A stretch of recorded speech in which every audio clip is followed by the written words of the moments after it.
YCP social media ఇప్పుడు రాజకీయంగా కాకుండా సినిమా ఇండస్ట్రీకి ఒక పెద్ద తలనొప్పిగా మారింది.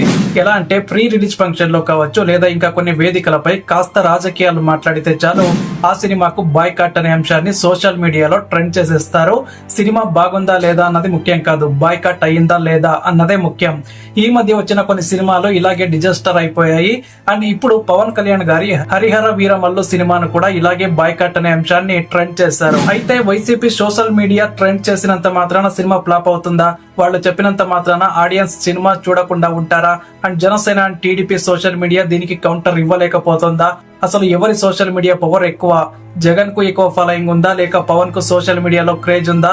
ఎవరి ఫ్యాన్స్ ఎలా ఉన్నారో ఈ వీడియోలో చెప్తాను. ఇప్పుడు ఈ మ్యాటర్ కాస్త రాజకీయ వేదికలపై కాకుండా ఇప్పుడు సోషల్ మీడియాలోని ట్విట్టర్, ఫేస్బుక్, యూట్యూబ్, ఇన్స్టాగ్రామ్ లాంటి వేదికలపై జరుగుతున్న ఒక వాడివేడిగా నడుస్తున్న యుద్ధం అన్నమాట. ఎప్పుడు కూడా సినిమాల గురించి మాట్లాడని వాళ్ళు కూడా ఇప్పుడు హరిహర వీరమల్లు సినిమాకు రివ్యూ ఇస్తున్నారు. ఈ పోరాటం అభిప్రాయాల యుద్ధం కాదు, మీమ్లు, ట్రోల్స్, ట్వీట్లు, ట్రెండింగ్లు, హ్యాష్ ట్యాగ్ వార్లు ఇలా అన్నింటిని కలిపి ఒక రాజకీయ వాతావరణం. ఈ కథ మొదలు పెట్టాలంటే 2019 ఎన్నికల తర్వాత జనసేన ఫ్యాన్స్ ఎవరు, అలాగే వైఎస్ఆర్సీపీ ఫ్యాన్స్ ఎవరు అనేది తెలుసుకోవాలి. జనసేన ఫ్యాన్స్ అంటే కేవలం పవన్ కళ్యాణ్ సినిమాలు చూసేవారే కాదు, రాజకీయంగా కూడా చైతన్యవంతులైన అలాగే పార్టీకి అంకిత భావం ఉన్న యువత. వీళ్ల వయసు 18 నుంచి 35 మధ్యలో ఎక్కువగా ఉంటారు. వీరు ఎక్కువగా ట్విట్టర్, ఇన్స్టాగ్రామ్ వేదికల్లో యాక్టివ్ గా ఉంటారు. వైఎస్ఆర్సీపీ ఫ్యాన్స్ మాత్రం గత 10 సంవత్సరాల్లో జగన్ ప్రతిపక్షాన్ని అలాగే ప్రభుత్వాన్ని కూడా చూసిన వారు అండ్ ప్రభుత్వ పథకాల ద్వారా లబ్ధి పొందిన ప్రజలు మరియు పార్టీకి బలమైన క్యాడర్ కలిగిన వారు. వీరు ఫేస్బుక్, వాట్సాప్ వేదికల్లో బలంగా ఉంటారు, కానీ తాజాగా ట్విట్టర్ వేదికపై కూడా ఎక్కువగా యాక్టివ్ అవుతున్నారు. అలాగే 2024 ఓటమి తర్వాత యూట్యూబ్ లో చాలా మంది వైసీపీ సపోర్టర్స్ యాక్టివ్ అయ్యారు. ఇప్పుడు వైసీపీ చేస్తున్న మొదటి దాడి ఏంటి అంటే పవన్ పై ట్రోల్స్ అన్నమాట. ముందు సినిమాని పక్కన పెట్టిన వైసీపీ అభిమానులు అప్పుడు పవన్ కళ్యాణ్ రాజకీయ అనుభవం లేని వ్యక్తి అంటూ ట్రోలింగ్ ప్రారంభించారు. ప్రచారం కోసం వస్తాడు, ఎన్నికలయ్యాక హైదరాబాద్ వెళ్లిపోతాడు అనే మీమ్లు వైరల్ చేశారు. ఇక పవన్ సినిమా డైలాగులను వాడి పవన్ మాటలు సినిమాల్లోనే బాగుంటాయి, రాజకీయాల్లో కాదు అనే పోస్టులు కూడా ట్రెండ్ అయ్యాయి.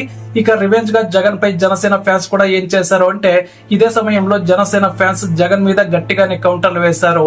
2 లక్షల కోట్ల అప్పు ఎక్కడికి పోయిందని, పోలవరం పనులు ఎందుకు ఆగిపోయాయి అన్న ప్రశ్నలతో సోషల్ మీడియాలో జగన్ ప్రభుత్వాన్ని ఎదుర్కొన్నారు. అన్ని పథకాలే కానీ అభివృద్ధి లేదని, అలాగే పవన్ కళ్యాణ్ పై హ్యాష్ ట్యాగ్లు కూడా ట్రెండ్ అయ్యాయి.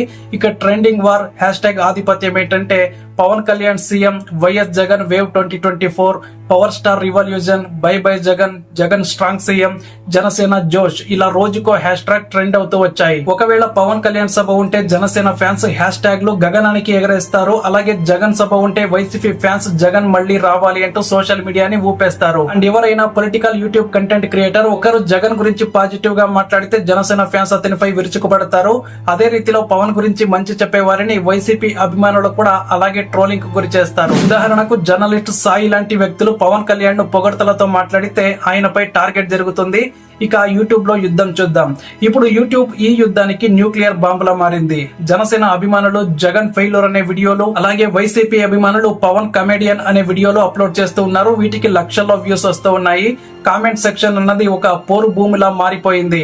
అటు జన సైనికులు, ఇటు వైసీపీ శిబిరం ఒకరినొకరు వర్గీకరిస్తూ ఉన్నారు. ఇందులో ఎవరి దూకుడు ఎక్కువ అంటే జనసేన అభిమానులు ట్విట్టర్ లో ఎక్కువగా యాక్టివ్ గా ఉంటారు. అలాగే ఒక రోజుకు కనీసం 5 నుంచి 10 హ్యాష్ ట్యాగ్లు ట్రెండ్ చేస్తారు. వైసీపీ ఫ్యాన్స్ మాత్రం ఫేస్బుక్, వాట్సాప్ ఫార్వర్డ్స్ మరియు ఒపీనియన్ ట్రోల్స్ ద్వారా ముద్ర వేస్తారు. ఇప్పుడు సత్యం ఏంటంటే ఇదే యూట్యూబ్ యుద్ధానికి కాస్త పవన్ సినిమాపై కాన్సన్ట్రేట్ చేస్తూ ఉన్నారు. నిజానికి చెప్పాలంటే కొంతమంది ఫ్యాన్స్, అది వైసీపీ వాళ్ళు కావచ్చు, జనసేన వాళ్ళు కావచ్చు, ఎవరు ఎన్ని చెప్పినా సినిమా చూస్తారు, దాన్ని ఎవరు ఆపలేరు. కానీ కొంతమంది కరడుగట్టిన వైసీపీ అభిమానులు మాత్రం పవన్ కళ్యాణ్ సినిమా ఎంత మంచి హిట్ అయినా కూడా వాళ్ళు చూడరు. ఇది వాస్తవం. ఇప్పుడు వైసీపీ సోషల్ మీడియా సపోర్టర్స్ అలాగే కొంతమంది మాజీ మంత్రులు, ఎమ్మెల్యేలు కూడా హరిహర వీరమల్లు సినిమా రివ్యూ ఇస్తున్నారు. అది నెగిటివ్ గానే అనుకోండి, కానీ ఎప్పుడూ లేనిది ఇప్పుడు రివ్యూలు ఎందుకు ఇస్తున్నారు అంటే దానికి కూడా కొన్ని కారణాలు ఉన్నాయి. గతంలో పుష్ప 2 సినిమా వచ్చినప్పుడు జనసేన సోషల్ మీడియాలో చాలా ట్రోలింగ్ అలాగే నెగిటివ్ రివ్యూలు కూడా ఇచ్చారు. కానీ సినిమా చాలా పెద్ద హిట్ అయింది అనుకోండి, కానీ వైసీపీ సోషల్ మీడియా అంత స్ట్రాంగ్ గా అయితే చేయలేదు. సో వైసీపీ సోషల్ మీడియా వల్ల హరిహర వీరమల్లు సినిమాకి ఫ్లాప్ వస్తుందా అంటే దాన్ని కూడా తీసేయడానికి లేదు, అవకాశం ఉండొచ్చు, చెప్పలేం. కానీ సినిమాలో కంటెంట్ ఉంటే ఏ సోషల్ మీడియా ఎఫెక్ట్ ఉన్నా కూడా సినిమా ఖచ్చితంగా నిలబడుతుంది. అలాగే ఇది ఫ్యాన్స్ వార్ కాదు, ఇది ప్రజల మూడ్ ప్రభావితం చేసే ఆన్లైన్ యుద్ధం. అండ్ రాజకీయంగా ఎవరికి ఎన్ని సీట్లు వస్తాయో మట్టుకు ఈ సోషల్ మీడియా వార్ ప్రభావం చూపుతుంది అనడం చాలా కష్టం. కానీ ఈ ఫ్యాన్స్ వార్ వల్ల పార్టీ ఇమేజ్ కి, లీడర్ బ్రాండ్ కి నష్టం లేదా లాభం జరిగే అవకాశాలు ఖచ్చితంగా ఉంటాయి. చివరగా ఒక ప్రశ్న ఏంటంటే, మీరు జనసైనికుడా లేదా జగన్ అభిమాని అన్నది కాదు, మీరు నిజంగా సమాచారం తెలుసుకుని సినిమా రివ్యూ ఇస్తున్నారా, అలాగే సమాచారం తెలుసుకుని ఓటు వేస్తున్నారా, లేదా మీమ్స్ చూసి లేదా ట్రోల్స్ చూసి ఓటేస్తున్నారా అన్నది ఇంపార్టెంట్. అండ్ ఈ సోషల్ మీడియా యుద్ధం ఆన్లైన్ లోనే ముగుస్తుందా లేక ప్రతి ఇండస్ట్రీని ఇలాగే ప్రభావితం చేస్తుందా అంటే ఇది ప్రజాస్వామ్యంలో ఓ కొత్త మార్పు. వాస్తవాలను వదిలేసి వాదనలు, ట్రోలింగ్ మరియు హ్యాష్ ట్యాగ్ల ఆధారంగా రాజకీయ అభిప్రాయాలు ఏర్పడుతూ ఉన్నాయి. కాబట్టి సినిమాని సినిమాలాగే చూడాలి, రాజకీయాల్ని రాజకీయంగానే చూడాలి. అప్పుడే ప్రతి ఇండస్ట్రీ అలాగే ఆ ఇండస్ట్రీని నమ్ముకున్న బ్రతికే వాళ్ళంతా కూడా బాగుపడతారు. మీకేమనిపిస్తుందో ఖచ్చితంగా కామెంట్ చేయండి. అలాగే మన ఛానల్ ను సబ్స్క్రైబ్ చేసుకోండి.